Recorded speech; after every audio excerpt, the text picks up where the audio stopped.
Bom, meu nome é Luísa, eu sou médica de família e comunidade, trabalho no coletivo feminista Sexualidade e Saúde, num posto de saúde. A gente decidiu fazer essa live, nós duas, porque, enfim, é um tema recorrente, né, na medicina de família. Sempre que a gente faz as lives, a gente fala pouco, né, do que é a medicina de família, o que é a atenção primária. Então, o Uhum. médico de família é esse especialista que cuida de gente, né? Ele não cuida de um grupo específico. Ele não cuida só de mulheres, nem só de homens, nem só de crianças, nem só de adulto, né? É um clínico geral, mas que cuida de tudo um pouco e ele acaba encaminhando quando precisa. Então, acho que é legal a gente falar também, né? Que alguns dos conceitos que a gente vai abordar e levantar e problematizar hoje conversam muito com a medicina de família, com a atenção primária, que é onde a gente trabalha, né? No Uhum. posto de saúde, nos ambulatórios, com as queixas e as questões mais frequentes, né? E aí entra a rotina ginecológica. E daí se apresenta aí, Nath, fala um pouquinho de você. Bom, eu sou médica de família também, como a Luísa. Trabalho no coletivo já desde 2015. E acho que quando a gente faz uma live para falar desse tema, né, de medicalização, de prevenção quaternária, que são conceitos que a gente vai tentar falar de uma maneira clara hoje, a gente, como a Luísa falou, a gente está aplicando esses conceitos à saúde da mulher, porque estamos falando no coletivo feminista Sexualidade e Saúde, mas são conceitos que se aplicam para qualquer pessoa, né? Então, o médico de família, a gente não restringe órgão, nem sexo e nem idade. Claro, a gente pode atender homens, pode atender crianças também, e todos os conceitos que a gente fala e aplica valem para qualquer fase de vida, né? De qualquer pessoa. Eu acho que o Então, que chama atenção pra gente, né, Nath, que é uma coisa que a gente até ficou conversando antes, é o quanto, por trabalharmos, né, somos médicas de família, vale para qualquer pessoa, a gente atende todo mundo. Quando a gente diz todo mundo, é claro que a gente não vai resolver tudo, alguns a gente encaminha, né, mas todo mundo que chega, principalmente no posto de saúde, né, uhum, mas como a gente tem essa experiência de trabalhar no coletivo, atendendo muitas mulheres, a gente percebe que especialmente as mulheres são muito medicalizadas, né? E aí um pouco trazendo já para o tema que a gente vai falar, uhum. essa coisa de terem uma pressão maior para cuidar da saúde, o que muitas vezes é visto como sendo né, benéfico, essa máxima de que a mulher se cuida, que bom, por isso que ela vive mais e o homem não se cuida. Essa coisa da ginecologia, da rotina anual, e acho que por isso que também a gente se sentiu motivada a fazer essa live, né? Porque são conceitos que a gente vê num geral, mas a gente, com a nossa experiência no coletivo, a gente foi percebendo o quanto isso é, às vezes, excessivo, principalmente no sistema particular, né? E o quanto, Com falando em atenção. saúde da mulher, isso é super exacerbado, né? Essa coisa, essa cultura Uhum. da rotina ginecológica, da onde ela veio, né? Por que que isso é assim? Por que que isso se dá dessa maneira e a gente aceitou isso como algo normal, algo habitual, né? A ponto das mulheres, quando não fazem a rotina anual, elas se sentem culpadas, e é algo que a gente vê muito frequentemente. Acho que muito da motivação da live vem disso, né? De a gente atender e ver que as mulheres chegam se sentindo culpadas quando elas não se submetem a essa consulta de rotina. E aí o que é? Eu acho que é isso, né? Acho que e aí as perguntas que chegaram para a gente também, a gente pôs uma caixinha, né? Nos stories. E Uhum, aí as pessoas perguntaram, que exames que tem que fazer? O que é uma rotina saudável? Tem que ir todo ano? Quando eu for todo ano, quais exames eu peço? Então acho que já parte daí, né? uhum. Tem essa coisa da culpa e de onde vem essa culpa, de onde vem esse cuidado, que acho que conversa muito com a história da ginecologia, né? E o surgimento da ginecologia como uma especialidade que cuida da mulher, né? Desse ser diferente, que é diferente do homem. Uhum. E, e aí que para cuidar da mulher, a gente precisa ter uma série de normas e jeitos específicos e condutas médicas, né, que vão normatizar o ser mulher, né? Uhum, Esse ser mulher é uma saúde voltada muito para a reprodução, né? uhum. Cuidar dos órgãos reprodutivos, cuidar uma sexualidade muito voltada para a reprodução, para que Ah, todo esse organismo fique saudável para, né, para engravidar e para parir. Então, uhum. acho que nasce daí. Acho que a gente pode falar um pouco, né? Porque não tem como falar da medicalização do corpo feminino, né? Quando a gente pensa no corpo das mulheres. E aí, nessa Sem época, a gente pensar ainda não como que tinha. isso começou, né? Sem pensar a origem disso, né? Exatamente. Uhum. É, o surgimento da ginecologia enquanto uma especialidade médica, essa necessidade de ter uma atenção toda voltada para as mulheres é algo já antigo, assim, né? Havia uma necessidade muito grande de se justificar a diferença dos gêneros e de se justificar esse papel doméstico da mulher de uma forma biológica, né? Numa ciência que essencialmente foi iniciada por homens. Usar a E, biologia para dizer por que que essas mulheres tinham que ficar em casa, né? uhum. Por que que esse corpo E ele é menos justificar até em racional, termos né? anatômicos, né? Justificar em Uhum. termos anatômicos, né? Os desenhos dos livros de anatomia antigos que mostram aquele quadril largo feito para reprodução e os órgãos abdominais todos comprimidos ali numa cintura ultra fina, dando a devida importância pro corpo feminino, né?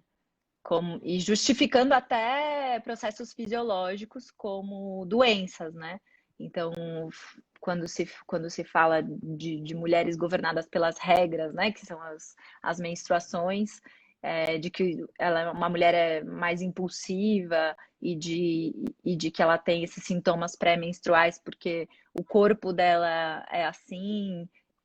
E aí, a gente tem isso como cultura, né? Essa necessidade dessa avaliação como se fosse uma autorização para a gente seguir a vida, para a mulher seguir a vida, onde ela precisa ser revisada a cada ano, para que alguém diga que ela pode seguir na vida dela, né? De uma maneira saudável. Alguém de fora para dizer que ela é saudável, e aí trazendo mais para hoje em dia, né? Para porque a gente vê no dia a dia, né? Essa culpa que as mulheres carregam até hoje, né?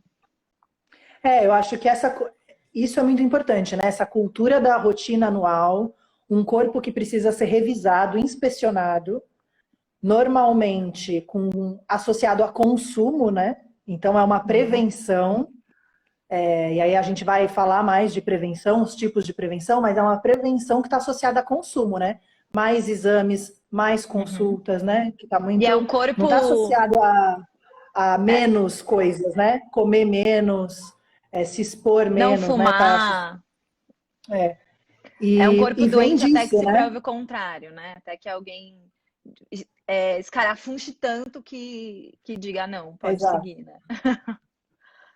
Então tem isso é uma coisa importante, né? A gente tem esse legado da ginecologia moderna, né? Que é isso de olhar para esse corpo, a gente fala, né? A síndrome da defectividade feminina, né? Um corpo que ele é visto como defeituoso até que se prove o contrário, igual você falou. Então, e aí isso além de usar a biologia para justificar a narrativa, para construir uma narrativa social, né? Para justificar o papel social. Isso vai impactar também em como todos os processos fisiológicos são medicalizados, né? Então, Uhum, a mulher, ela passa por todas as coisas que são naturais, que deveriam ser naturais: menstruação, primeira relação sexual, TPM, dor da cólica, enfim, uhum. dismenorreia, quando a gente pode considerar ela normal, né? Tudo Menopausa aquilo, depois, menopausa, parto, parto, puerpério. puerpério, Então, tudo lactação, isso né? vai ser o quê? Vai ser atravessado pela medicina, que, ao invés de ser visto como uma ferramenta de cuidado, que é super importante, né? A gente não pode cair no outro lado, né? De, não preciso de nada, não é isso. Uhum, Mas não tem como não perceber que os processos naturais, principalmente das mulheres, E aí aqui a gente está falando principalmente de mulheres cis, né? Porque, enfim, porque Uhum, essa coisa da ginecologia moderna ainda a gente não tinha essa terceira onda do feminismo, né? Das pessoas uhum. trans, mas muito mais do que dos homens, né? Então, o homem, quando ele tem uma ereção, a primeira ejaculação, ele não vai no andrologista, no urologista, né? Essa coisa da ginecologia marca uma ciência da diferença, que é o livro, né? Que a E não Fabiola Roda tem um escreveu. equivalente para o homem, né? Dessa especialidade não há o equivalente. Se a gente fala do urologista, ele cuida do aparelho urinário, mas de homens e mulheres, né? Não tem um equivalente, não tem essa ciência que olha para o corpo do homem como algo específico Que vai e- inspecionar cada centímetro do corpo masculino para dizer se esse corpo está apto para funcionar ou não, né? Eu acho que Uhum, essa é a crítica quando a gente pensa na medicalização. Não é uma medicalização necessariamente, a gente não está falando de alopatia, né, de remédio, a gente está falando dessa ciência que dita como que a gente tem que viver, né? E não que é uma ferramenta para a gente consultar quando a gente precisa. E aí acho uhum. que E essa essa coisa da coisa da rotina rotina, né? anual, Essa exato. coisa da rotina que os estudos não mostraram o benefício de a gente ficar fazendo essa rotina anual, né? Quando a gente fala, por exemplo, no exame pélvico ginecológico e a gente vai olhar as evidências que tem de se inspecionar mulheres que não têm queixas anualmente, faltam evidências que provem que os benefícios são maiores que os malefícios. Não se está provado que isso de fato muda desfecho e faz com que as mulheres fiquem mais saudáveis porque elas estão sendo inspecionadas todos os anos, né? Isso é super importante, né, Nath, que você falou, porque é uma coisa muito. A gente fala, porque pra gente é tão natural, né? Acho que por ser médica de família, por recomendar, acho que quem passa em consulta com a gente sabe, né? Por recomendar que não se vá todo ano no médico, Uhum, a sua vagina não precisa passar por essa inspeção anual, mas isso é uma coisa contraintuitiva, né? Quando a gente fala uhum. isso para as pessoas, principalmente para as mulheres, né? Essa coisa da rotina ginecológica, as pessoas se assustam assim, né? Como assim? Não tem que ir todo ano? E aí, isso que você está dizendo, né? Não existem evidências que mostram que a rotina ginecológica anual, mesmo a gente nem está falando de exame complementar, né? A gente está falando de exame físico Está aqui. falando de exame físico, é. Ir no ginecologista, ou no médico de família, ou no enfermeiro, enfermeira de família, né? Ir num profissional de saúde, fazer o exame especular, o exame ginecológico, dar aquela inspecionada na vagina, sem sentir nada, né? Porque acho que isso é uma coisa importante da gente falar. Quando a gente está falando em rotina ginecológica, a gente está falando de uma pessoa, uma mulher, normalmente, que não sente nada, Uhum. né? Ela não tem queixas, não tem sintomas, porque daí quando a gente tem sintoma, a gente investiga o sintoma, isso é outra É outra coisa. história, é. É uma pessoa que está saudável e que muitas vezes vem culpada no consultório porque está há 2 anos sem consultar um médico, né? Então, Uhum. nossa, eu tô muito atrasada, né? Alguém precisa fazer o meu exame ginecológico. Isso ficou enraizado como uma prática que é benéfica. E aí falar isso é revolucionário, porque o fato do exame ginecológico periódico, quando a pessoa não tem queixas, não ter benefício, né, não ter uma evidência de que traz algo positivo necessariamente, não é intuitivo, né? A gente acha normalmente que é. Nossa, tô me Uhum. cuidando, uma pessoa me olhou. E por que que não é intuitivo, né? Essa é a questão, né? Porque o exame clínico, o exame ginecológico, ele é um teste, né? Ele também é um exame. A gente está submetendo a pessoa a um teste. E sempre que a gente submete a pessoa a um teste, a gente está dizendo, ó, a gente está colocando nas mãos do médico, né, para dizer, você, isso aqui tá certo, isso aqui tá errado.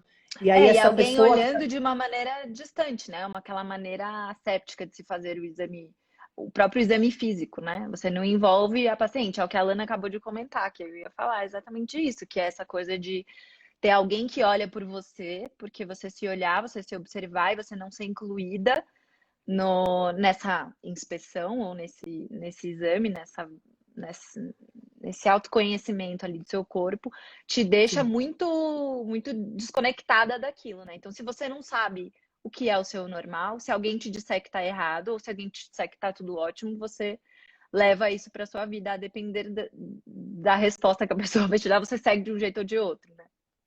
Exato. E a questão é justamente essa, né? Quando você é convidado para se olhar, para um autoconhecimento, para se cuidar, já é outra, já é outra perspectiva, outro paradigma, né? Então Uhum. isso é diferente. Agora, quando alguém te inspeciona e te diz isso tá certo ou isso não tá certo, na medida em que a gente está ali, né, sendo submetido a um teste, quando a gente está saudável e esse teste não tem evidência de que é benéfico, a chance de doença é muito pequena, porque a gente não está sentindo nada. Uhum. E alguém te submete a um teste, que nesse caso é o exame físico, desse jeito distante, a gente aumenta a chance de ter um falso positivo, né? Que é quando a pessoa acha uma coisa, ou quando o teste vem positivo, mas a gente não tem doença, né? E um exemplo muito comum, que eu acho que as mulheres passam no consultório, é isso, né? Não estou sentindo nada, vou lá no meu gineco, olha o colo do útero e E vê ver uma prevenção caternária, feridinha. exatamente. E vê uma ferida no colo do útero. O que que é essa ferida? Aí você cria um problema que não existia na vida dessa pessoa, grandes chances daquilo ser algo normal, uma ectopia, que é É, algo que que tem se a não ver sangra e com. não causa nenhum incômodo, inclusive não precisa ser tratado, porque não é uma doença, só que chama de Exato, ferida e dá a sensação de que é um machucado, que precisa cicatrizar, né? exato. Se a pessoa está com Papa Nicolau em dia, se ela não sente nada, tá tudo bem, mas aí você aumenta a chance do quê? Dessa pessoa que está fazendo esse exame se sensibilizar com algo que não precisaria, né? E Uhum. aí, se você tem um profissional que teve a sua formação no hospital, vendo só casos graves, né? Às vezes o ginecologista, dependendo do hospital que ele se forma, se ele não passa por essa reflexão, vendo casos, né? Pessoas morrendo jovens com câncer, vendo a exceção da exceção, né? Num hospital terciário de tratamento oncológico de câncer, ele vai ficar mais sensível para as coisas graves numa pessoa que tem uma chance baixíssima, né? Então, isso não é muito intuitivo para a pessoa que vai buscar o atendimento, né? Mas Chance nem do para os teste. médicos, né? A formação médica, ela é estruturada no terciário, que a gente fala, né? Que são esses hospitais de alta complexidade, onde a gente vê casos graves, doenças graves, casos de câncer, e, e muito pouco na atenção primária, que é a população geral, onde a gente vê que esses casos são raríssimos, né? E acho que isso Uhum. essa coisa da ferida junto com outras coisas, tipo, meu ciclo é irregular, ou eu tenho síndrome dos ovários policísticos, são os campeões, assim, né? As mulheres chegam geralmente muito angustiadas, porque fizeram um ultrassom e disseram que o ovário é policístico, mas a menstruação é normal, ou ela Nunca tá, teve uma queixa. ou é uma mulher muito jovem que ainda não deu tempo de maturação do eixo hormonal, e aí ela é rotulada com isso, e quando ela percebe, ela toma pílula há anos, e acha que é por conta de uma síndrome dos ovários policísticos, mas não são aquelas mulheres que passam tempo sem menstruar, que não tem a doença de fato, né? É quando alguém. E aí ela acaba sendo medicalizada, né? Entrando um pouco nessa parte da medicalização, né? Que é da feridinha, que tem que usar uma pomada para cicatrizar, a pílula que tem que regular o ciclo e controlar a cólica. Então, a cólica tem outras maneiras de ser controlada, mas a pílula é a resposta. A variação hormonal, as questões de humor que a mulher pode ter, que na TPM podem ficar mais TPM, né? A gente usa, mas que nessa fase pré-menstrual podem ficar mais afloradas. A gente tapa tudo isso com remédio, tapa tudo isso com pílula, então é a resposta para tudo, né? É a mesma resposta que a gente dá para todo mundo. Exato, eu acho que os exames de rotina, e daí a gente vai falar mais deles lá para frente, o que que faz sentido e o que não faz, mas essa inspeção e esses exames de rotina, eles inauguram problemas que, primeiro, podem não ser problemas, que é Uhum. esse exemplo que você deu, o ultrassom de rotina, que é um exame que não precisaria ser feito, né? Ele Que não não muda, precisa, né? que não precisa. Uma pessoa que não sente nada, fazer ultrassom transvaginal de rotina não vai aumentar a chance dela de descobrir câncer de ovário. E as pessoas que fazem ultrassom transvaginal não morrem menos de câncer de ovário comparado às que não fazem, né? Mas descobrem várias coisas, então inauguram vários problemas que a pessoa passaria uma vida super bem sem descobrir. ou Uhum. cria problemas que não são problemas, né? Então, por exemplo, padrão micropolicístico, que é presente em 1/3 das mulheres, que não tem síndrome do ovário policístico, mas começa a pensar, nossa, será que eu tenho? Então, nunca parei para pensar sobre isso. Tenho um ciclo regular, não tenho nenhuma queixa, mas fui lá no médico, pedi um ultrassom transvaginal, descobri uma síndrome do ovário policístico, entre aspas, porque não é uma síndrome do ovário policístico, mas tinha lá um Uhum. padrão policístico nos ovários. Então, acho que é isso, né? Essa distorção do check-up, né? Um check-up que poderia fazer sentido quando ele é distorcido, ele aumenta a chance da gente descobrir coisas que não são doença, Que que é a inversão de podem doença, ser variações da normalidade, na grande maioria das variações vezes. da normalidade, que é o disease mongering, né? Que a gente fala, criar Uhum. doença onde não tem. Ou Uhum. uma outra coisa que é o sobrediagnóstico, né? Que é de fato descobrir uma coisa que é uma doença, mas que você passaria muito bem a sua vida sem saber que ela existe, né? Talvez morreria de outra coisa com 90 anos, de infarto, de AVC, mas você descobriu. E aí, uma vez que você descobriu, você vai Isso vai começar uma desencadear cascata de uma série de. intervenção, vai te gerar uma série de exames. Então, sempre que a gente fala de prevenção, de exames, tem uma parte que é, ok, legal, pode ser que eu descubra coisas que vão me auxiliar e eu vou me cuidar e eu vou viver melhor se eu cuidar, mas tem todo um outro lado que a gente não fala, que os médicos não falam, ou porque não aprenderam, ou porque acreditam muito que os exames vão ajudar, porque tem essa fé, né? O médico ele quer fazer, ele quer descobrir, ele Uhum. quer intervir, né? Ele aprendeu assim. E aí a gente não fala de falso positivo, de sobrediagnóstico, de coisas que poderiam não ser descobertas. Então, acho que Uhum. tem muita coisa, né? E aí entrando nessa parte, né, do check-up, porque a gente questiona isso, a gente, né, questiona, será que o check-up é sempre bom? E, e aí entrando um pouco nessa parte dos exames, né? Então, se várias coisas não fazem sentido de serem feitas, o que que faz sentido a gente fazer, né? Boa pergunta. Primeiro é a gente saber, que é o que você falou no começo, que rastreamento, check-up, prevenção, exames preventivos a gente faz em pessoas que não têm sintomas, né? Então a gente está falando aqui de pessoas que não estão sentindo nada Sim. e que vão ao médico para uma consulta preventiva, uma consulta de rotina, né? Não é que estão É, preocupados assim, ah, tô com uma dor, faz um não é isso. mês, tive um sangramento. É importante fazer essa diferenciação. E aí, os testes, eles são aplicados em pessoas saudáveis, seja ele um exame físico ou um exame complementar, né? E são Mas pessoas então que não explica pra sentem gente, o nada. que é rastreamento, Nath? Porque você falou essa palavra, né? Eu acho que o Uhum. que é o rastreamento, né? Então é a pessoa que está saudável. Mas daí o que define? O que é um exame de rastreamento? Então, aí tem, assim, como que a gente pensa na hora que a gente vai aplicar um exame para uma população? Primeiro de tudo, a gente tem que conhecer a população, saber quem é essa população.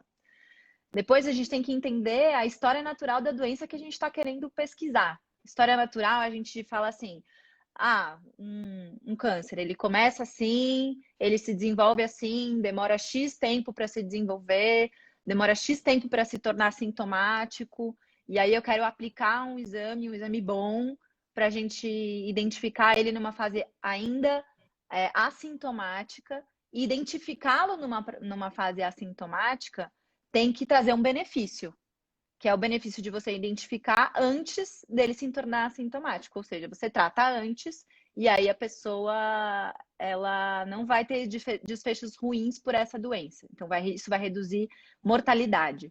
Então a gente tem exemplos de bons exames. Então, primeiro é isso, é conhecer muito bem a doença. Depois ter testes e bons testes, testes bem acurados para essa doença e saber em que momento da fase da vida das pessoas que a gente vai aplicar e para qual população.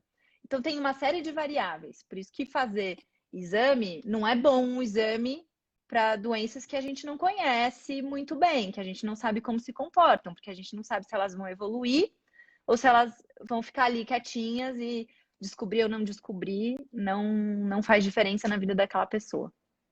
que a gente tem essa ideia, né, de que é isso, né? Me faz um geralzão, né? Ah, eu tô angustiada, eu quero saber se eu tô bem. As pessoas chegam assim, eu quero saber se eu tô bem. Então, tem uma primeira Primeira coisa coisa nessa é, você se frase, sente bem? exato, tá tudo bem, né?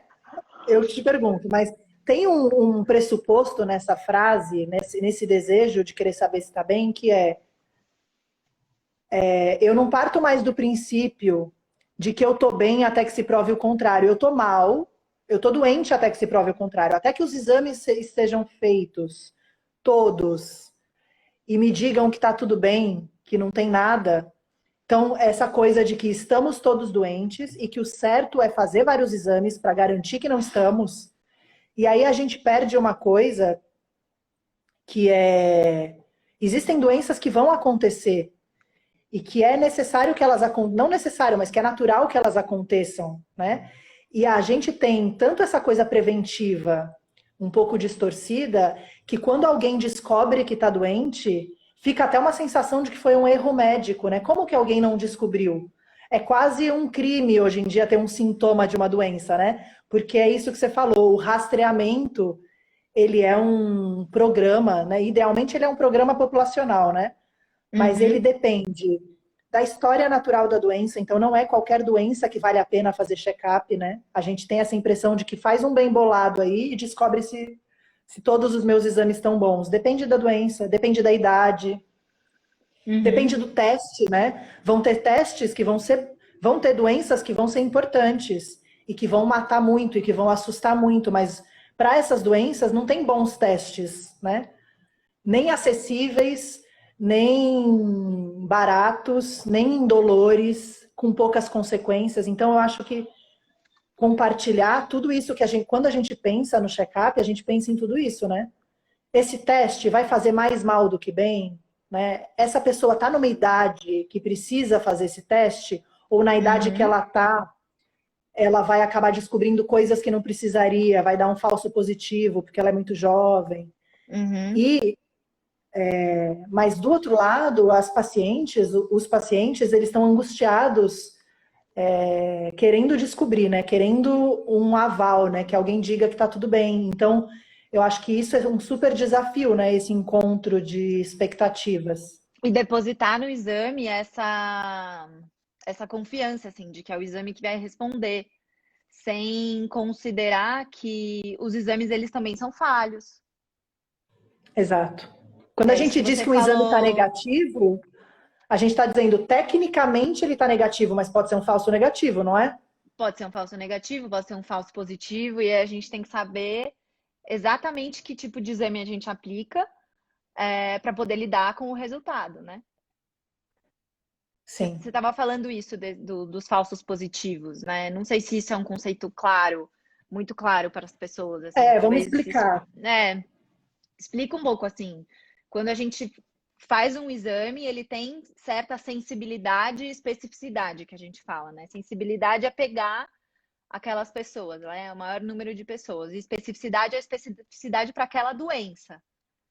E dependendo do balanço entre um e outro, a gente pode ter mais falsos positivos ou mais falsos negativos. Acho que isso é um conceito que o Covid trouxe muito, né? Esse conceito. As pessoas estão mais acostumadas um pouco com essa coisa, falso negativo, início da doença, tem esse exame que é melhor de fazer. Acho que isso acabou caindo um pouco mais no dia a dia da gente falar disso, né? Mas isso se aplica a qualquer exame. Exato. E, inclusive, isso se aplica a qualquer exame, não só aos exames complementares, né? Ao exame físico, as perguntas que a gente faz, né? Então, acho que uma coisa legal também da gente falar é que quando a gente está numa consulta, as perguntas que a gente faz para a pessoa já são testes, né? A gente está submetendo, então é aquela pessoa, você está conhecendo ela naquele dia, sei lá, uma pessoa, uma mulher cis, heterossexual, vamos pegar bem o padrãozinho heteronormativo, né? 35 anos, você está conhecendo aquela pessoa agora. Cada pergunta que você faz e que ela responde, e dependendo de como você faz a pergunta, já é um teste, né? Uhum. Então, se não estava nem passando na cabeça daquela pessoa, ela não tem nenhuma queixa, vem aqui para uma consulta de rotina, e aí você decide fazer uma pergunta fechada, que a gente chama: você tem dor para ter relação? você está colocando, você tá fazendo uma pergunta fechada, e aí talvez ela pare, dependendo da história dela, das experiências dela, talvez ela diga que sim, talvez ela diga que não. Qual que é a sensibilidade dessa pergunta, né? Ela teve dor para ter relação numa posição que a penetração foi mais profunda, e aí é uma dor normal? Ela vai dizer sim porque ela é mais preocupada, ela vai dizer não porque ela é mais desencanada. Então, as Uhum, perguntas também têm sensibilidade e especificidade, e são essas perguntas, e quanto mais fechadas elas forem, mais elas podem guiar errado, né? Sensibilizar errado o profissional de saúde. Mas é importante a gente saber que essa conversa também é um teste, né?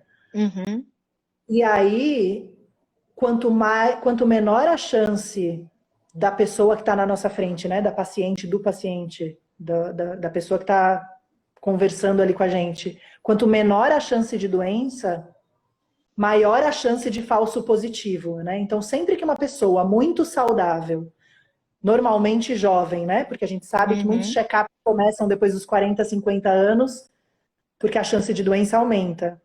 Normalmente jovem, é submetida a várias perguntas ao exame físico e a exames complementares, a chance desse exame vir alterado e não ser uma doença, ou a chance de uma pergunta, de uma resposta sensibilizar a gente para uma doença e não ser uma doença é muito alta. Então, isso é o Uhum, falso positivo, né? Quando a doença não existe, mas o teste apitou, o teste veio positivo. E o teste pode ser uma pergunta, pode ser o exame físico, pode ser um exame complementar, uhum, e aí a gente vai ter que lidar com esse falso positivo. Qual que é o problema? A gente não sabe qual que é a chance de falso positivo para todos os testes. A gente uhum. sabe que quando a pessoa é muito saudável, essa chance é maior. E que tem teste que é tão sensível, porque não pode deixar passar nada. Um exemplo é o teste de HIV para banco de sangue, né? Uhum. Que vai dar um monte de HIV positivo em pessoas que não vivem com HIV. Porque E aí você elas vão tem que precisar ter um fazer teste. outros testes para. Porque Exato. o rastreio ele é uma peneira, né? Você passa O ali as rastreio é pessoas e, uma você, e peneira. ficam as que têm maior probabilidade de ter aquela doença, né? E aí você vai investigar mais ainda. Um bom exame de check-up, ele tem que ser sensível, né? Uhum. De rastreamento, né? De rastreamento. Check-up, estou usando os termos. Um bom exame de Sim. rastreamento, ele tem que ser sensível. E aí, porque ele é muito sensível, ele vai vir alterado em pessoas que não têm doença. Então, um bom exemplo é o Papa Nicolau, que às vezes vem alterado, e não necessariamente é uma doença, é câncer de colo de útero, né? É uma alteração que, se a gente esperar um tempo, se resolve. Ou se a gente repetir o exame, vem normal. É, o Papa é um bom Sorologias. exemplo disso que a gente estava falando, né? De que é um exame que tem que ser aplicado num determinado momento de vida das mulheres. E se a gente aplica Quando, Nath? se a gente aplica fora desse momento, a gente pode medicalizar, pode gerar um monte de consequência dos exames mal aplicados, né? Então, a gente sabe que o Papa é um exame que tem que ser feito dos 25 aos 64 pelo Ministério da Saúde. Mas o que a gente vê a cada 3 anos, né? Mas o que a gente vê Uhum. são mulheres fazendo aos 21, enfim, quando estão iniciando vida sexual, que estão ali entrando em contato com um monte de vírus diferentes e fazendo a cada ano. E aí, se essa mulher tem alguma alteração celular e você, na hora do Papa, pega e vê aquela alteração celular, a pessoa ela já tá com a doença, né? Ela já tá com aquele estigma da doença. E aí, sendo que você poderia não fazer, então não quer dizer que não tá lá, né, a alteração, mas é o que a gente chama de sobrediagnóstico. Tá lá, pode ser que resolva sozinho, a pessoa nem ia ter que ficar pensando nisso, nem ia ter que viver com isso, mas a gente diz, não, tem uma ferida, tem que olhar, tem que medicar, e é um exame mal aplicado, é um exame bom, mas é um exame aplicado no momento errado, né? Isso, com o Papa Nicolau, eu acho que é uma coisa interessante da gente falar, né? Porque várias pessoas perguntaram, assim, de quanto em quanto tempo se faz o Papa Nicolau, né? O que que é o certo, É, pensando numa pessoa saudável, que nunca teve um Papa Nicolau alterado, que não tem sintomas, né? Que tá indo para a rotina, né? a recomendação é que se inicie aos 25 e pare de fazer aos 64. E aí, quando você tem de 2 anos consecutivos normais, a gente pode espaçar um pouco mais esse exame e fazer de 3 em 3 anos, ao invés de fazer esses, né, de ano em ano. E o que a gente vê é exatamente o contrário, né? A gente vê as mulheres fazendo de ano em ano, fazendo captura híbrida de HPV, junto com colposcopia, junto com o Papa, sendo que Um combo, né? Um combo. um combo, um negoção completo, sendo que a captura híbrida só serviria para a gente poder espaçar um pouco mais a própria citologia, o próprio Papa Nicolau, nas mulheres que têm esse exame normal. Se tem um HPV negativo, elas podem espaçar para, ao invés de 3, fazer de 5 em 5. Mas aí o que acontece? Às vezes a pessoa tem o Papa normal, a colposcopia vem normal, mas aí tá lá um HPV de alto risco. E aí a mulher fica com aquilo na cabeça. Você inaugura um problema, né? Não Você tinha um inaugura um problema, problema. não tem lesão do colo do útero.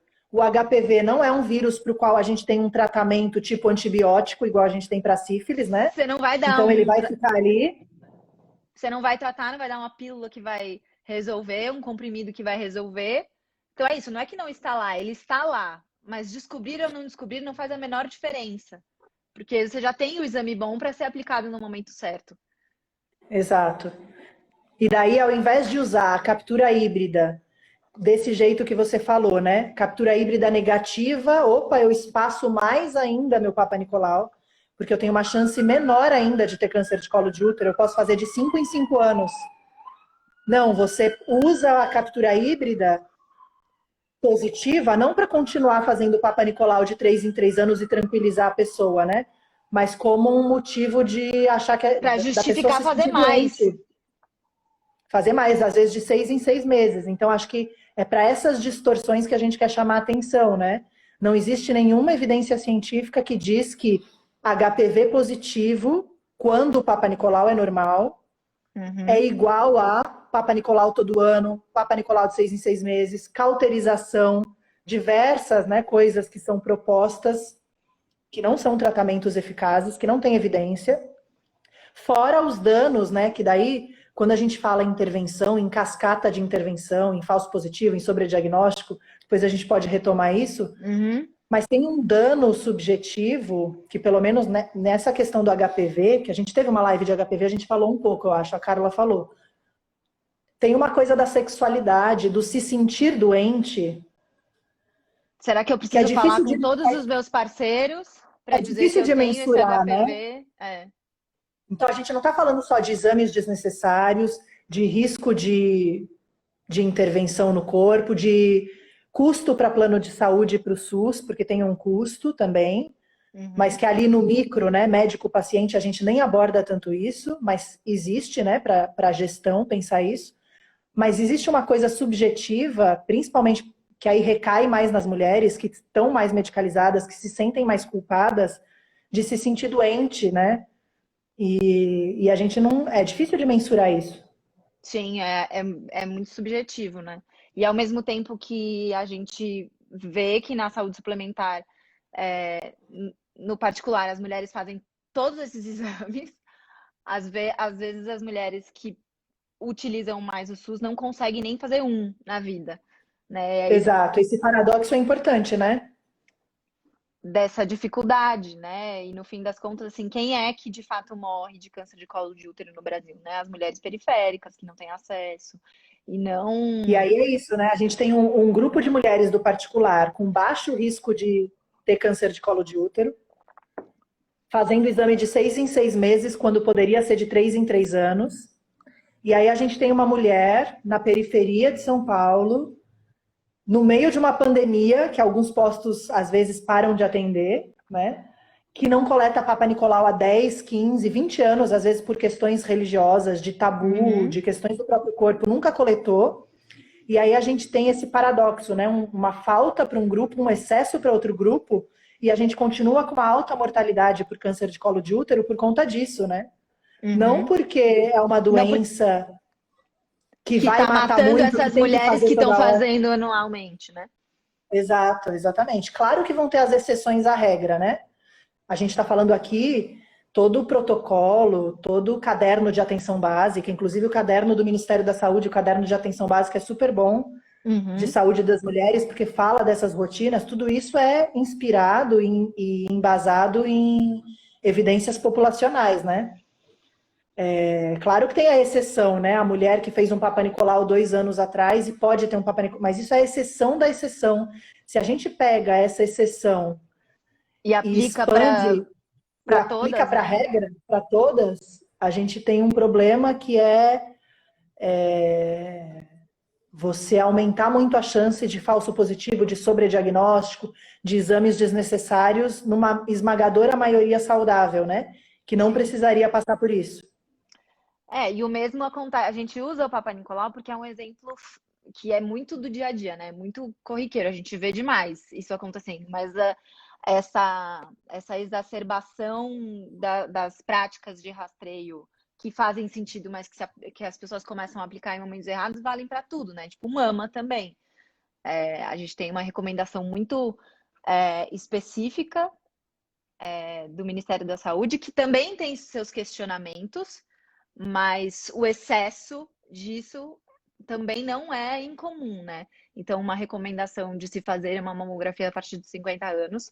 Hoje em dia a gente vê mulheres jovens de baixo risco que não 30 estão anos, indo, que não estão indo porque sentiram alguma coisa ou porque, né, tem alguma questão, mas que ficam fazendo ultrassom anual, que ficam acompanhando nódulos normais, coisas benignas, com essa preocupação porque um dia viram alguma coisa, né?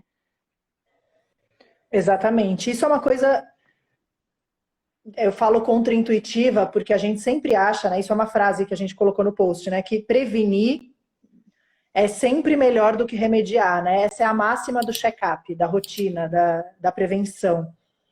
Primeiro que quando a gente está falando de exames, a gente já não está mais falando de prevenção de doenças, né? Isso é importante. Uhum. A prevenção primária, a verdadeira prevenção de doenças, elas são aquelas medidas que a gente faz que vão diminuir a nossa chance de ter doença, tipo vacina, não fumar, não ingerir álcool ou ingerir menos álcool. Praticar Então, são atividade as física. praticar atividade física. Então, isso é a prevenção primária. Os exames, eles já estão no polo da prevenção secundária, que é a Procurar gente uma tem uma doença, né? doença que ela é assintomática, a gente não sabe, ou a gente acha que um grupo pode ter, né? A maioria das pessoas não vai ter. E aí a gente vai procurar e vai fazer esse exame de rastreamento que você explicou para achar essa doença assintomática, né? Uhum. Então isso já é uma coisa que que não é uma prevenção, né? Nossa, porque dá essa sensação, né? Tô fazendo o exame, eu tô me prevenindo, eu não vou ficar doente, não.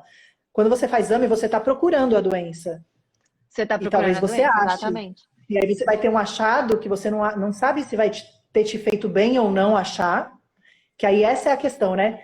Por que, que nem sempre prevenir é melhor do que remediar? Ou nesse sentido da prevenção secundária, né? De achar a doença, por que que às vezes é melhor não achar a doença? Isso não é muito intuitivo, né? A gente Uhum. sempre quer achar. A gente acha que viver uma vida sem procurar coisa, sem procurar problema, é negligência, e não é, né? Para alguns Uhum. casos, por exemplo, ultrassom de mama ou mamografia para mulher jovem, né? Igual você estava falando. Não fazer é melhor. Por quê? Isso não é tão fácil de entender, né? De explicar para as pessoas. Sim, e é essa coisa do risco do sobrediagnóstico, né? Que a gente usou essa palavra várias vezes, mas eu não sei se a gente chegou a explicar, né? São achados que podem ser até achados de doença, na verdade são, mas que poderiam ficar lá e a pessoa ia morrer com aquilo e não dar aquilo. E Uhum. que aí encontrar pode fazer com que a pessoa sofra as consequências das novas intervenções de pesquisa, né, para se diagnosticar, não só para o diagnóstico, mas para a própria intervenção. Uhum. E aí é na hora de se pôr a balança, né? Será que era melhor eu não ter descoberto, não ter passado por isso? Ou, que bom que eu descobri e passei por tudo isso. Então, começou-se a ver que as próprias intervenções médicas, elas, elas também podem ser motivo de preocupação, porque as pessoas podem adoecer pela própria intervenção médica. que é o Exatamente. conceito da prevenção quaternária e desses achados de sobrediagnóstico, que são bem relacionados, né? Então, na verdade, isso é uma coisa interessante, né? Porque prevenir só é melhor do que remediar quando a doença é melhor, quer dizer, quando a doença é pior do que o tratamento, né? Então, só é bom prevenir, só é bom achar a doença quando o tratamento, quando as intervenções que eu vou sofrer, toda essa cascata de intervenção que eu vou sofrer depois que eu achar esse resultado positivo, forem melhores, Do que a penderem na doença em balança do si. que a doença. E essa ideia de que às vezes a doença, ainda que silenciosa, ela é melhor, ou ela não faz tanto mal, ou não vai te trazer nenhum prejuízo. Então, conviver com ela é melhor do que o tratamento, ela é contraintuitiva, né?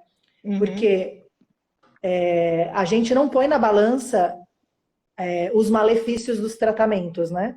E daí entra esse conceito de prevenção quaternária, que é justamente a gente estar atento, quem que está mais suscetível a sofrer essas intervenções desnecessárias ou esses malefícios da intervenção médica, que a gente chama de iatrogenia, mas não é que é quando a gente faz mais mal do que bem, né? Quando a intervenção médica, a atuação médica faz mal, mas isso tem sido cada vez mais estudado, né?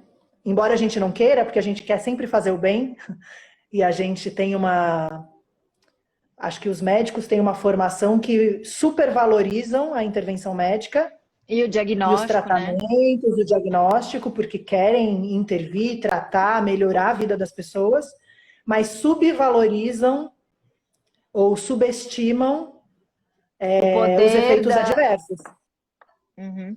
Isso a gente os efeitos vê colaterais. bastante essa epidemia, né? Que tem de se fazer ultrassom de tireoide também. É uma outra coisa que a gente vê que é uma super prática. Parece que, vai lá, faz um ultrassom aqui, já aproveita, já sobe, já dá uma olhadinha aqui. E é Só está isso, né? tomando vinho.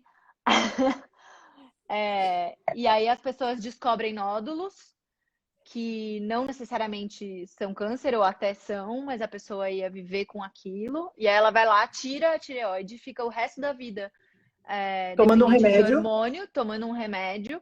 Mas era câncer? Não, não era. Mas ufa, né? Tirei, já resolvi, mas calma, não era. Né? Depois que você tira, que você vai olhar. E aí você fala, não, mas eu me Isso com livrei. várias Você se coisas, né? livrou, mas você tá tomando remédio pro resto da vida, né? Uhum. É claro, não são Sim, todos que são assim, mas isso existe, não é incomum. exato. E aí a Isa, né, que agora falou lives etílicas, ela tinha falado antes. Como chegar nesse equilíbrio, né? De que assim, a gente tem um tanto de exame que é desnecessário, a gente tem um tanto de coisas que é melhor não descobrir, um monte de distorção da rotina ginecológica, especialmente, que é do que a gente está falando, né? Porque as mulheres estão Uhum. mais suscetíveis a essa medicalização por uma questão histórica. Mas como também não ficar negacionista, né? Então não vou no médico, eu sozinha me conheço, porque também tem um limite para essa segurança, para esse autoconhecimento. Muito se fala hoje em dia da ginecologia natural, né? Que também pode ser medicalizadora, né? Então não é. Uhum. Aqui a gente não está falando da alopatia, né? Da medicalização num sentido de somos contra remédios, não é isso? Remédios Sim, alopáticos. a gente pode As coisas extrapolar naturais a também podem. medicalização. Uhum. Para tudo tem um chá, né? A gente vê Para tudo tem um óleo bastante essencial. uma Eu vaporização preciso. uterina, né? São respostas que, embora sejam respostas ditas naturais, porque vêm de plantas, porque vêm de óleos, porque vêm de prática, né? Prática do dia a dia, pode também ser super medicalizador e aprisionador, né? De você Exato. ter um óleo essencial para tudo, e aí você, né? Ou qualquer chá, garrafada. Tem as coisas que são legais disso tudo, mas também se tem um over, né? Uma over medicalização, mesmo se usando práticas homeopáticas ou de terapia complementar. E a gente vê isso muito em saúde da mulher, né? Sim. Sim. E essa necessidade de ter um guru, né? De ter alguém que te diga como viver. ainda que seja, né, que já para algumas pessoas vai ser o padre, para outras pessoas vai ser o prembaba, não sei, para outras pessoas vai ser o médico, a ginecologista, o ginecologista, mas é alguém que te diga como viver, ainda que essas recomendações não tenham evidência nenhuma. Uhum. Esse é o problema, né? Pode ser alguém da ginecologia natural, pode ser alguém super da alopatia, pode ser alguém, pode ser um acupunturista. A questão não é a ferramenta em si, mas é como a gente coloca, né, para a pessoa, como ela tem que viver, como ela não tem que viver, quando muitas vezes a gente não sabe, né? A gente estaria prestando uma consultoria, construindo junto. Alguém falou Uhum. fez um comentário, né? Que talvez a chave seja a construção compartilhada.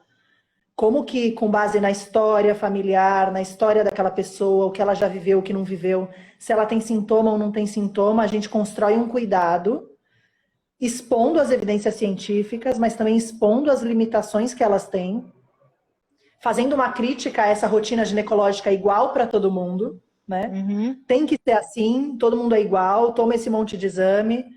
Então, chegar E eu nesse acho equilíbrio, né, para não que ficar uma coisa negacionista, assim, show medicina, não é isso, né? Que não é isso, né? É olhar, é ter um outro olhar, evitar os excessos e questionar, né?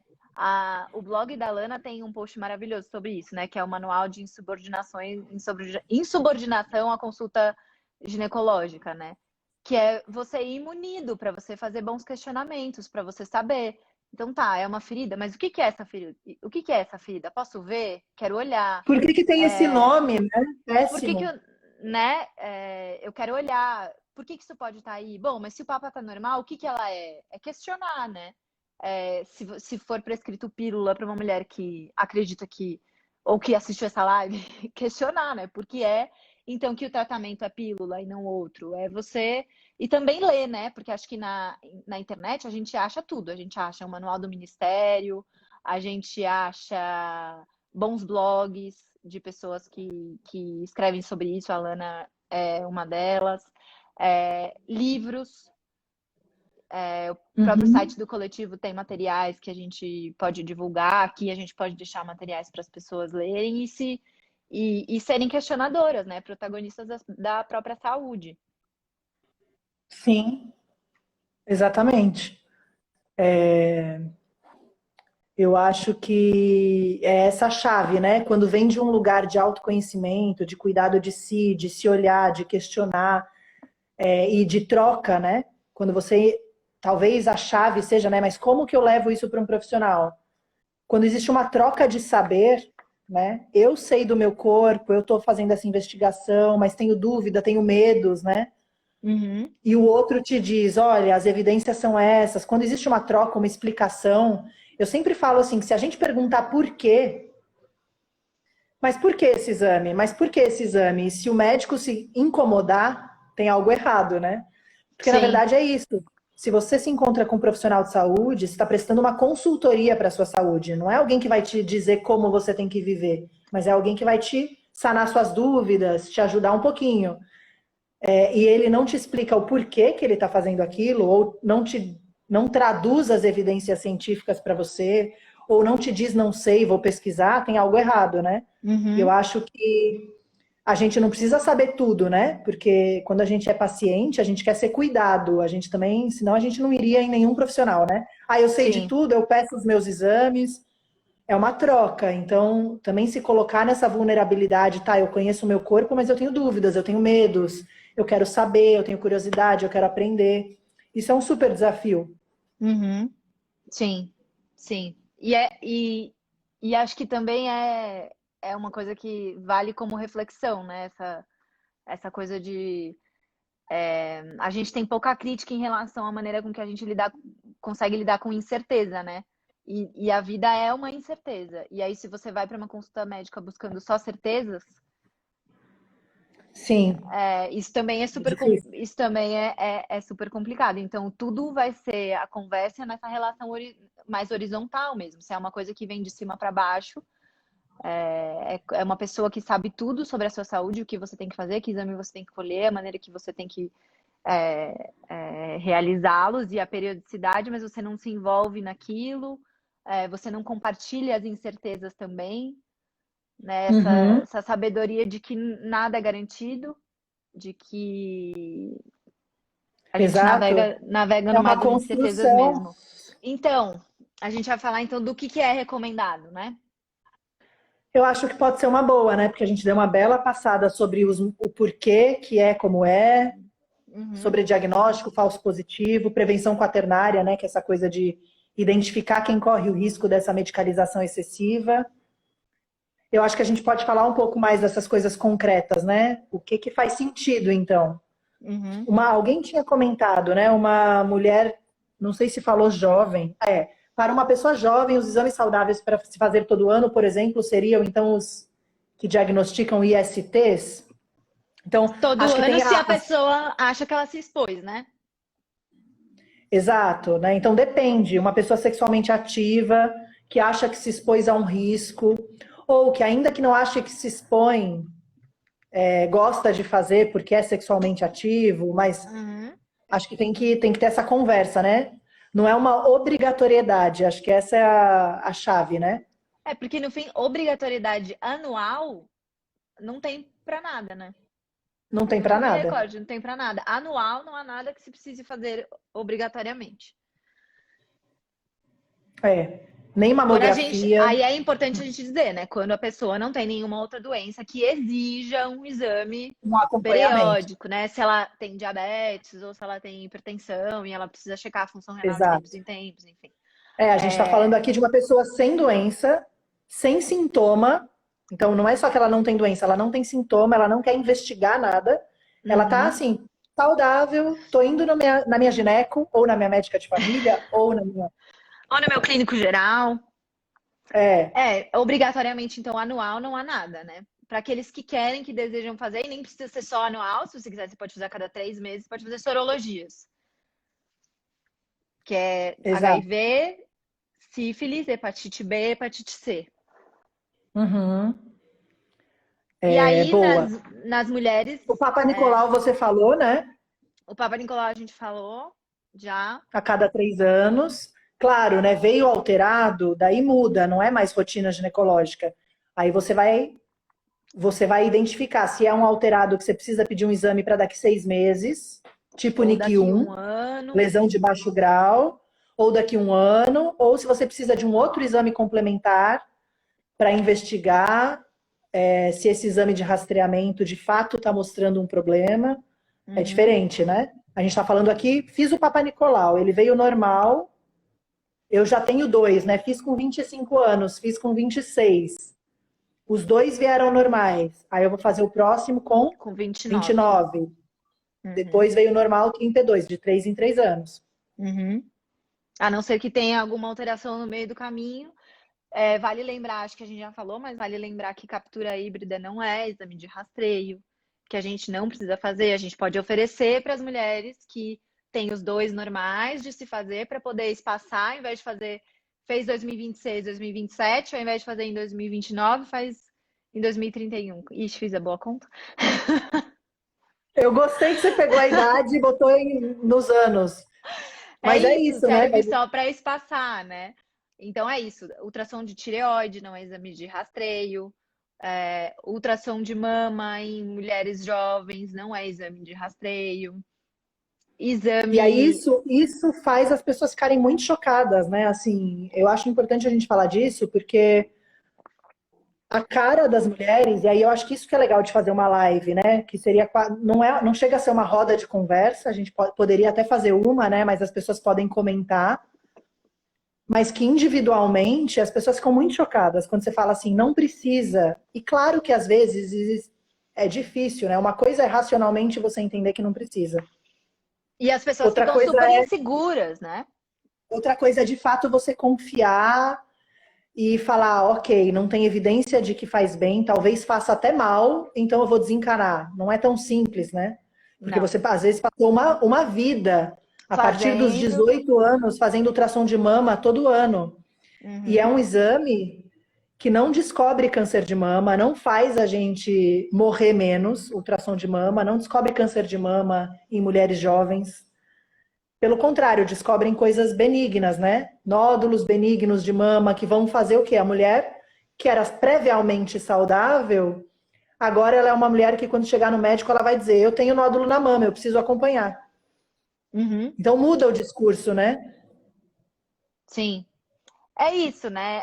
É bem aquilo que você já falou, né? Claro, no meio dessas que vão fazer um monte e que vão ter falsos positivos, onde a gente vai ter sobrediagnóstico, você pode achar uma que era um câncer de fato e que Uhum. a mulher ia morrer daquilo, né? Se não tivesse descoberto. Mas é a minoria, não é a maioria, né? Exato. Que é a exceção, não é a regra, né? E aí a gente começa a ser governado pelas exceções, pelo aquele risco mínimo, que isso é muito comum no parto, né? Então, o parto, a vida pode ter complicações, né? O parto pode ter Uhum, complicações, são aquelas fatalidades, né? A gente pode adoecer e ter uma leucemia com 18 anos? Pode, né? pode, A gente pode ter uma coisa rara, um câncer de pâncreas, né? Que é um câncer para o qual nem existe rastreamento, nem existe exame preventivo.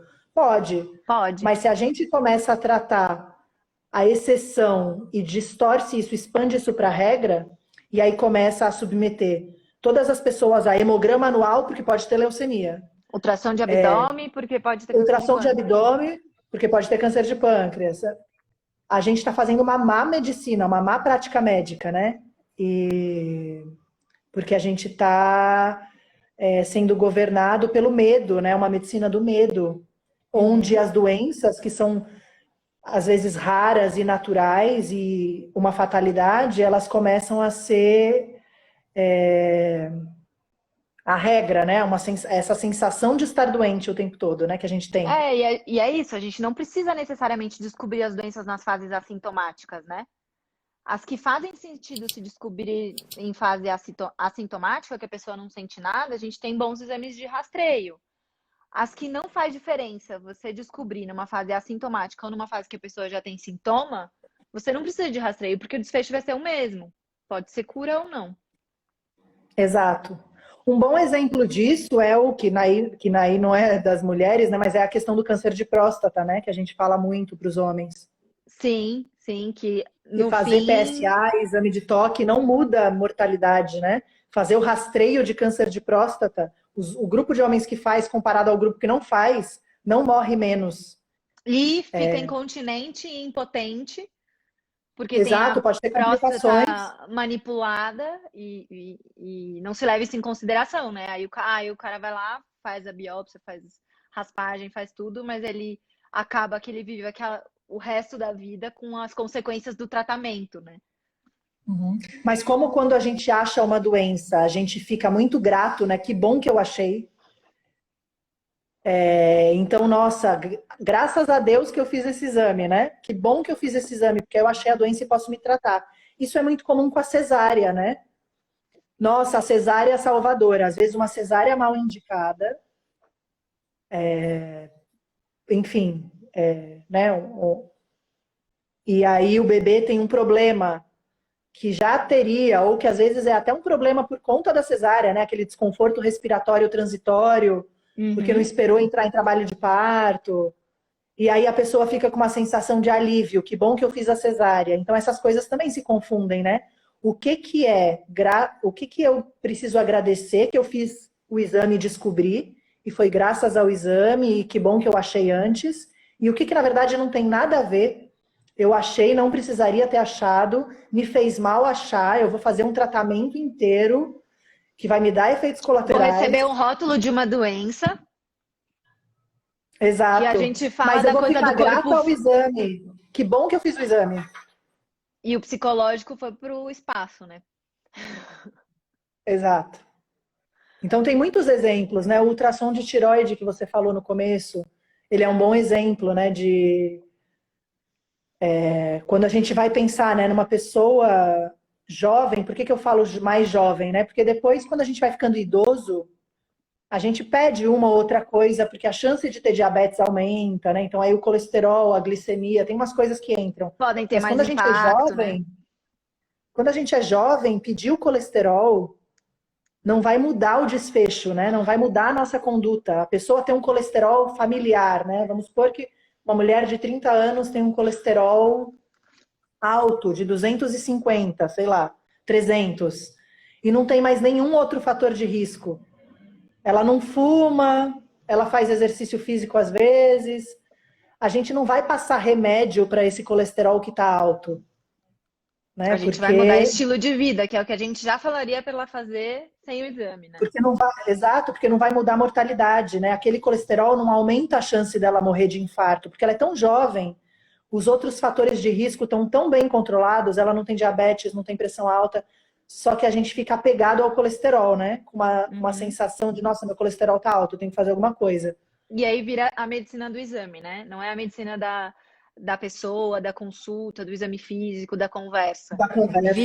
Vira análise de exame, né? Aí a pessoa tá aos 30 anos dosando cobalto e aí ela, né? E não faz o menor Exato. sentido, né? Tratar E o é exame, isso. né? Você não está Tratar o tratando a exame. pessoa. Você não está tratando o desfecho, né? Poxa, com esse colesterol, qual que é a minha preocupação? É um infarto jovem. Mas não tenho nada para me preocupar, porque não tem outros fatores de risco, né? Vou calcular aqui o risco de ter um infarto. Então, E vou a incluir a gente acaba pessoa, né, tratando o nessa exame. análise. Incluir a pessoa, né, nessa análise de risco, né? Se a pessoa vem Exato, super preocupada, por exemplo, com colesterol alto, esse entendimento e essa escolha, né, do poder escolher. Eu quero tomar remédio ou eu quero mudar meu estilo de vida? Isso também é cuidado compartilhado, né? Porque ela pode querer, ela pode estar tão preocupada que o remédio também não é um crime. Mas é exato, colocar na balança e construir isso com a pessoa, né? exatamente. A Alana escreveu que ela fala que a conversa e o exame físico são exames, e é isso, né? Você Uhum. passou por uma avaliação, né? Por uma inspeção, por uma conversa que a gente calculou aqui, teve sensibilidade, especificidade, falso positivo, falso negativo, uma construção que vai transformar, que vai transformar a forma como a gente enxerga a sua saúde, né? E aí isso é muito legal, porque se a gente padroniza igual para todo mundo, qual que é o sentido da consulta?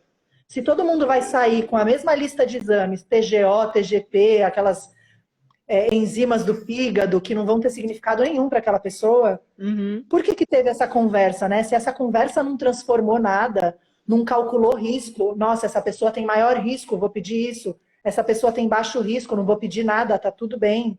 Uhum. Se a consulta não transformou o que a gente vai fazer com cuidado em saúde, isso só mostra que a consulta está mesmo fora de moda, né? A conversa está fora Sim, de moda. sim.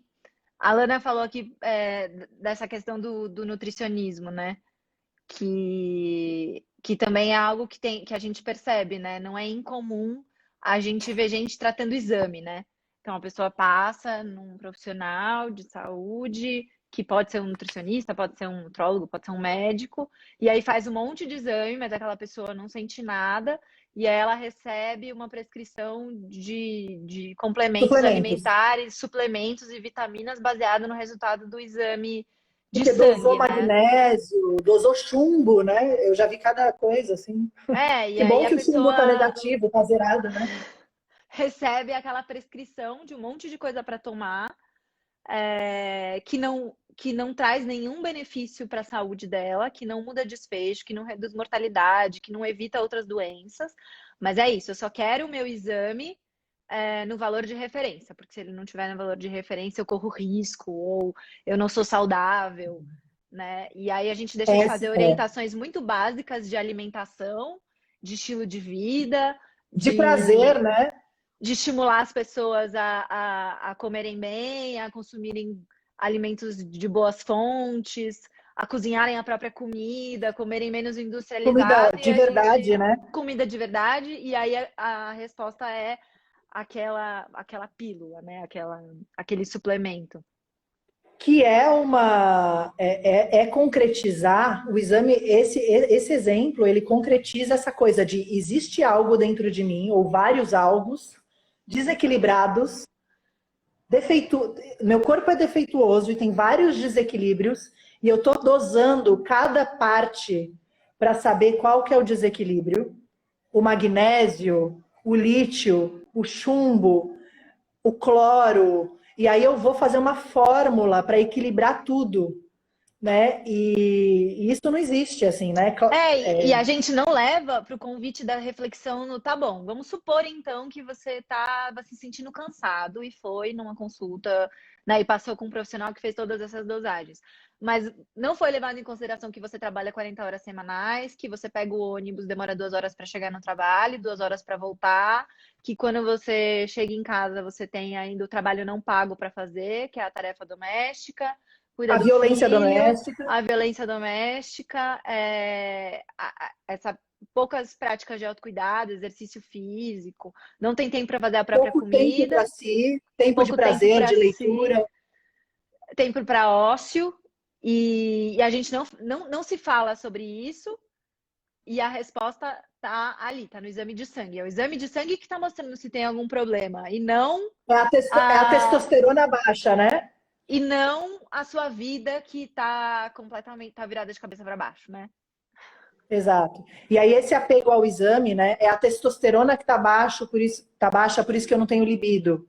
E não as violências, o gasto de energia, a desconexão com o companheiro ou com a companheira, né? Então a falta dessa integralidade, desse olhar mais integral para as pessoas, né? Para o estilo de vida, para o adoecimento real, né? É muito importante. Uhum. A Alana, testo baixo e não foda ruim. Exato. As Mas é pessoas, isso. eu acho que é muito simbólico o exame, porque ele mostra uma necessidade nossa de ver no papel, de ver no concreto, algo que a gente às vezes a gente tem dificuldade de conversar sobre essas coisas, né? Uhum. Existem estudos que mostram que a anamnese, que é a consulta, que é essa conversa, esse bate-papo médico-paciente, né? Profissional de saúde e paciente, não precisa ser médico. Ele é responsável por chegar a 70% das hipóteses diagnósticas, né? Sem E o precisar de exame um exame físico, complementar. por mais 20%. Então, 90%, se a gente conversar e examinar, a gente chega. 10% só a gente vai precisar esclarecer com exame complementar, com exame de sangue, exame de imagem. A gente Uhum. distorceu de tal forma que a gente não conversa, não quer saber da vida, do estilo de vida, das violências, da falta de atividade física, falta de tempo para si. A gente pede exame tudo igual para todo mundo, né? Um padrãozão, pede tudo, o combo, nessa Pede o angústia, né? De máximo pede que tudo, der, pede o máximo que der que o convênio cobre. pede o máximo que der que o convênio cobre, por essa coisa, né? De eu pago um convênio, então eu também tenho que ter um benefício, sem a gente saber que esse máximo que der pode nos causar dano, que é uma coisa que é pouco falada, que a gente tentou falar aqui. E daí a gente tem esses 10, isso que deveria servir aos 10% acaba servindo para tudo, né? E aí a Uhum. gente tem daí uma esquizofrenia, que eu nem acho que esquizofrenia é uma palavra ruim, né? Porque a gente está pegando um termo, uma doença para falar, mas a gente tem um descompasso Uhum. e é isso, né? Daí você vai ter que interpretar essas alterações de exames e aí vai ter que conversar com a pessoa, né? E aí, várias vezes, a gente vê vários profissionais de saúde falando assim: ah, deu essa alteraçãozinha aqui, mas não se preocupa, tá tudo Não é bem. nada. Mas calma aí, deu alterado, né? Mas se não é nada, por que pediu? Porque pediu, é. Precisava ter pedido? Se era só numa conversa, né? E aí tem essa coisa também de vamos pedir vários exames e depois a gente conversa, depois eu passo na consulta. Como assim você começa o pedido de exame, sendo que o rastreamento, o check-up, a rotina começa na conversa? Uhum. Se a sua mãe teve câncer de mama com 40 anos, a consulta é diferente, né? Se você teve desnutrição ou tem uma doença congênita ou teve um problema na infância, a consulta é diferente, Uhum. né? Então isso também, essas distorções do que o Essa exame coisa tem do. representado. É exatamente isso que você falou. Não é incomum que as pessoas falem, ah, deixa eu já fazer o exame para eu já ir para consulta com os exames todos feitos, né? Calma aí, a gente está invertendo a Como se fosse o mais lógica importante, é como o se menos fosse o mais importante. importante. É o menos importante. Exatamente. Exatamente. Eu Então, acho que tem muito assunto, assim. É um tema que a gente pode ficar horas, né? A Alana falou, né? Grandes distorções, grandes negócios, né? É super interessante, né? Super trágico, mas é isso, né? Uma vez que a gente tem essa parte também que a gente não fala muito, né? A gente está falando mais do micro ali, de compartilhar as evidências, compartilhar o cuidado, conversar. Mas tem isso, né? Uma vez que a gente constrói um mamógrafo, né? Que é aquele exame para fazer mamografia. Ele precisa Alguém se foi pagar. lá, investiu, ele precisa se pagar. Uma vez que a gente vende um plano de saúde, paga esse plano, ele também precisa se pagar. Então, por trás de tudo isso que a gente está falando da conversa, das intenções, da formação médica, das dúvidas, existe também um negócio, uma indústria, né? Que é, eu Sim. fiz um mamógrafo, é um instrumento caro, está aqui no hospital, está aqui no laboratório. Precisa, Vamos usar. né? A gente precisa pedir, vamos usar. Uhum. E aí a gente vai para outros campos, né? É o mamógrafo, mas também é o último lançamento de pílula, é a indústria farmacêutica que, né, paga congresso, que patrocina o congresso, e aí vira um grande negócio, né? E essas coisas são economicamente inviáveis, né? É insustentável para um sistema de saúde, essa lógica maluca Exato. de substituição da conversa do exame físico por E é intervenções, por insustentável para o SUS, remédios. né? E daí, às vezes, né, a gente pode cair naquele paradoxo que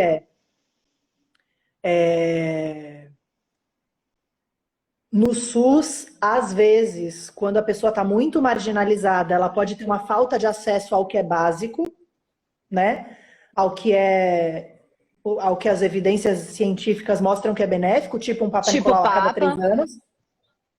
Uhum. Mas às vezes não, às vezes ela tem acesso e vai na consulta e é um posto de saúde legal e que funciona, mas ele é tão mal falado e existe tanto excesso no suplementar que fica uma sensação de quando a gente vai no posto de saúde, quando pedem o correto, De de que que o estão SUS pedindo é pouco. ruim, né? De que o SUS é ruim, aí né, essa E não tem como um desvalorização. sistema de saúde público universal que quer garantir saúde populacional dar conta do que os planos de saúde prometem e que estão cada vez mais caros, porque a E que gente não usa cada necessariamente vez se mais. traduz em mais saúde para as pessoas, né? Não se certamente não se Não traduz se em traduz. cuidado, né? Se Sim. traduz em mais exame, mais consumo, né? Que é uma outra coisa. Assim, o cuidado em saúde desse jeito distorcido, ele normalmente tem uma relação com o consumo, né? Mais exames, mais coisas e não menos coisas, né? Uhum. Mas, enfim, eu acho que é isso. Também, se a gente for pensar um sistema público, universal, populacional, a gente tem que estar preparado para fazer críticas a ele, porque realmente ele não é perfeito, mas a gente também tem que estar preparado para, tá, esse estilo de vida que eu levo no meu convênio, de um monte de exame que talvez sejam desnecessários todo ano, talvez ele seja um pouco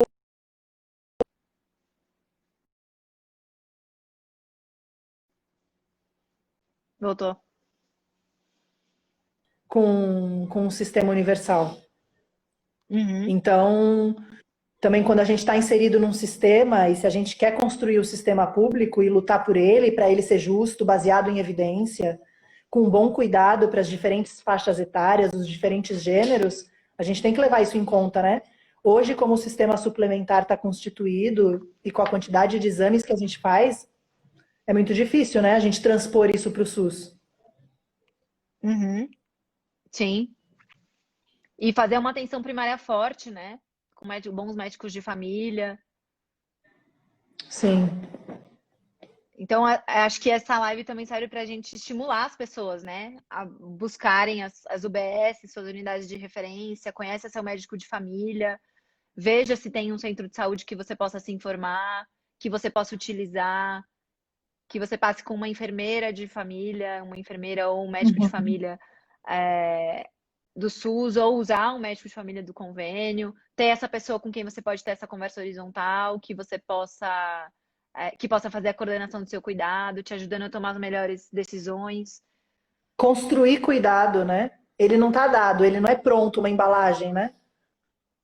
Eu acho que é Uhum, isso, assim. uhum. E E valorizar o exatamente. que E a às gente tem, vezes, né? A gente tem um sistema de saúde que é único, né? no mundo.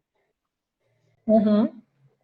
E às vezes a gente não usa o SUS porque ele é mal falado, não porque a gente tentou Não e por não deu experiência certo. própria, né?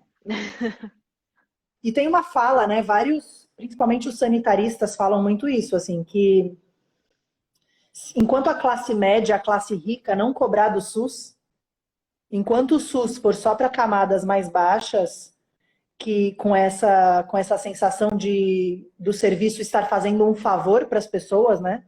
Que é uma expressão horrível, dependente do Uhum, SUS. Mas uhum. enquanto for isso, enquanto a gente não cobrar essa excelência no tratamento, as pessoas trans não cobrarem o nome social, a gente não ir lá, né? Nós profissionais de saúde, irmos lá com a nossa enfermeira de saúde da família e coletar nosso papa, a gente vai ter um sistema mais sucateado, né? Porque precisa um grupo cobrar que o sistema melhore. Uhum, uhum. Sim. Então, acho que, enfim, acho que a gente passou isso, né? SUS, atenção primária, rotina ginecológica, prevenção quaternária. Tem vários termos que não são né, familiares para as pessoas, porque são termos médicos, né? Uhum. Mas. Eu acho que a gente precisa escrever também isso, né? Ter materiais acessíveis no próprio site do coletivo. Essa live pode ser transcrita, a gente pode escrever, pode estimular, pode colocar aqui links também para as pessoas entrarem, de boas fontes do Ministério, de livros de pessoas que a gente indica, que a gente acha legais, blogs. A gente pode deixar na descrição do vídeo bons lugares de consulta, Uhum, porque a rede está é. aí para as pessoas consultarem e para a gente estudar esses conceitos, né? Mas o que pensam sobre o anticoncepcional como reforçador de uma medicalização do corpo da mulher? Sim, quando ele vem como resposta para tudo, né? A gente falou isso lá E no não como uma começo. escolha, né? Não é uma escolha, ele é a única opção possível, né? Como se ele fosse livre de qualquer efeito colateral, enfim. Mas não se discute contracepção e ele vem como resposta para doenças, né? O síndrome dos ovários policísticos e não necessariamente. Quer dizer, ele não é um tratamento, por exemplo. Ele só vai fazer você ciclar, mas a gênese do problema não está sendo resolvida. Ou quando ele é resposta para os sintomas pré-menstruais, para acne, para dismenorreia, né? Cólica menstrual. Então Para ele reforçar essa acaba. coisa do corpo defeituoso, né? É um E não é corpo que tem uma que. TPM que necessariamente é problemática, não porque a mulher se sente, né, naquela exceção, naquele grupo de mulheres que de fato tem uma TPM, uma disforia, uma questão, para todas. Para todas, é. E é isso, não é que a gente de maneira nenhuma demoniza a pílula, né? A pílula tem seu lugar importante na vida das mulheres e, né, dos casais, enfim, a pílula ocupa um lugar de importância, mas ela não pode ser resposta para tudo, né? A crítica é esse uso sem reflexão, esse uso sem Indiscriminado, compartilhar, né? indiscriminado, sem se refletir e se compartilhar com a pessoa para ela poder fazer as próprias escolhas, né? Sim, e quando assim, uma coisa é a pessoa compartilhar todos os métodos que existem, construir isso junto com a pessoa que deseja usar o método contraceptivo e ela fazer uma escolha. Outra coisa é isso ser oferecido como única opção, a pessoa vai pulando de médico em médico reclamando dos efeitos adversos, eles são ignorados, porque, enfim, você tem um ciclo que precisa ser regular, você tem uma TPM que precisa ser controlada, você tem uma acne que nem te incomodava, mas eu observei, então a pílula vai cuidar disso também. Uhum, Então, a medicalização, ela reside quando existe algo que não necessariamente incomodava a pessoa, mas você está criando uma regra, né? É o famoso, desculpa a expressão, cagar a regra, para algo que nem era uma questão, às vezes, para a pessoa, né? O uhum. ciclo regular, às vezes ela tinha um ciclo um pouquinho mais longo, 32 dias, às vezes de 30 dias, às vezes de 35, e aí começa a achar que o ciclo dela é problemático, e aí a pílula, quando ela entra como salvadora para essas coisas normais, que são patologizadas, aí ela é uma medicalização, né? Aí ela é um problema. Não quando ela é uma escolha contraceptiva, né? Que, Uhum. enfim, eu já usei pílula e já gostei de usar pílula e depois quis parar, mas Tem gente que está muito bem obrigada com a pílula. Quando é uma escolha, as mulheres se sentem bem. Quando elas acham que isso foi imposto, que é o problema, né? Uhum. E o quanto que muita gente. Alguém perguntou, mas e o DIU, né? DIU de cobre, que é, por exemplo, uma solução que a gente tem acesso no SUS, que é uma contracepção de longa duração, que não tem hormônio, muitas vezes é desestimulado, né? Não sei quem de nós que em uma consulta, uma paciente falou que foi no médico e foi desestimulada, dizendo que era uma coisa da idade das pedras, alguma coisa assim, de que o DIU de cobre era uma Ah, coisa muito antiga. você tem um dinossauro dentro de Você você. tem um Foi o dinossauro dentro de. ultrassonografista. É, porque o DIU de cobre é algo fora de moda, né? Uhum. Então, você cria um rótulo, né? Eu acho que quando você cria um rótulo e você fala uma coisa que para a pessoa que está ouvindo pode tocar num ponto muito sensível, né? Você tem um dinossauro dentro de você. Nossa, como que você faz tal coisa? Porque eu acho que quando o médico ele ocupa esse lugar de guru, de alguém que vai ditar as regras da sua vida, e aí esse que é o cuidado, né, da emancipação, da gente buscar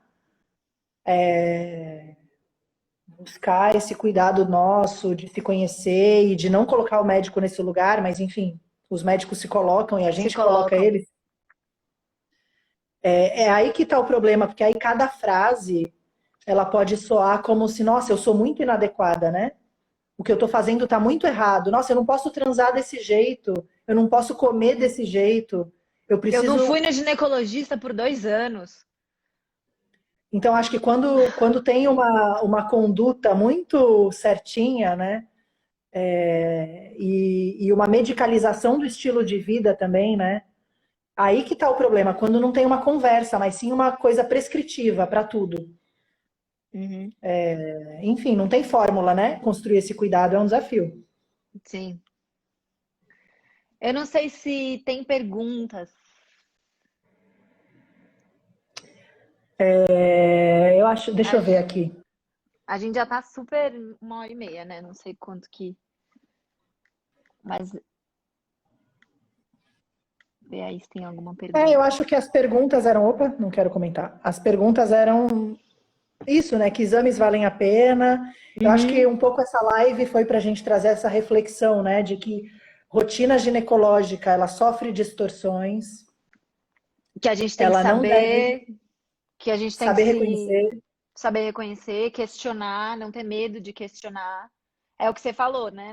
Num determinado momento. Se você tem medo de questionar, é porque seu interlocutor tá na defensiva e talvez não seja, né, um bom lugar para você cuidar da sua saúde, né? Se você não consegue conversar com o seu interlocutor, se ele sabe de tudo do seu corpo e você não sabe nada, tem alguma coisa errada, né? Exato. E eu acho que a gente introduziu alguns conceitos, né? Que é isso. O check-up não tem que ser igual para todo mundo, ele começa na conversa. Existem vários exames que a gente faz sem saber por quê. Essa rotina anual, ela não precisa acontecer. A gente não precisa ir todo ano no gineco. A gente pode ir se a gente quiser conversar, mas sabendo que a gente quer conversar e tirar uma dúvida, não Uhum. culpada, achando que a gente tem que estar lá todo ano Tem que ir e quando porque tem que passam ir, dois, né? sabendo que, ok, eu posso colher meu Papa Nicolau a cada 3 anos. E se eu tenho dúvida, eu pesquiso. E se eu tenho dúvida, eu pergunto para o profissional de saúde. E é um desafio mesmo, né? Porque os profissionais de saúde, eles medicalizam a gente. E se a gente digita no Google, às vezes só tem doença escabrosa, né? Tipo, sangramento após a relação sexual, câncer, né? É a primeira coisa. Então, Que vem. é um desafio também pesquisar, né? Então, essa construção do cuidado ela é desafiadora, assim, mas é mais para a gente começar uma conversa disso, né? Que pode ser excessivo, dependendo do check-up que a gente faz, com quem a gente faz, como a gente faz, e que existem outros jeitos, né? Existem outros conceitos, existem intervenções que fazem mal à saúde. Que o check-up não é sempre bom, que nem sempre prevenir é melhor do que remediar, que na grande maioria das vezes não é. Para a Uhum. grande maioria das doenças não é. Aí surgiu uma pergunta agora no final, que eu acho que é para adolescentes, o que sugerem de contracepção? Acho que isso é super complexo, assim. Acho que daí envolve uma conversa. Envolve uma consulta, né? Eu Mas acho que não depende, existe né? muito isso do que é para alguém, do que não é para o outro, assim. Idade não contraindica método. Acho que. Exato. E a partir Pode usar daí, DIU, pode usar camisinha, pode usar diafragma, pode usar pílula. Vai depender da história, das contraindicações, do que a das pessoa quer. preferências. Exato. Não tem uma regra, né? Acho que é um pouco isso que a gente está falando. Não tem uma coisa, um molde. Sim. Acho que é isso, Acho então. que é isso, é. Então tá bom, Obrigada, Nath. pessoal, para todo mundo que ficou até aqui. Foi Foi. ótimo. A gente pode fazer um post recomendando algumas leituras. Os Uhum. cadernos de atenção básica do Ministério da Saúde são muito bons, a gente não lê eles, mas se a gente digitar assim, Ministério da Saúde, Saúde das Mulheres, caderno de atenção básica, câncer de colo de útero, a Uhum. gente acha muita coisa, tudo explicadinho, é meio longo, mas eu acho que tem muita coisa produzida pelo Ministério da Saúde que é legal. E tem livros que a gente falou aqui também, que acho que para quem se interessar sobre a história da ginecologia moderna, ou quiser ler outros autores que podem ser interessantes, acho que é legal de falar o livro da Fabiola Roden, Mostra ele, Nath.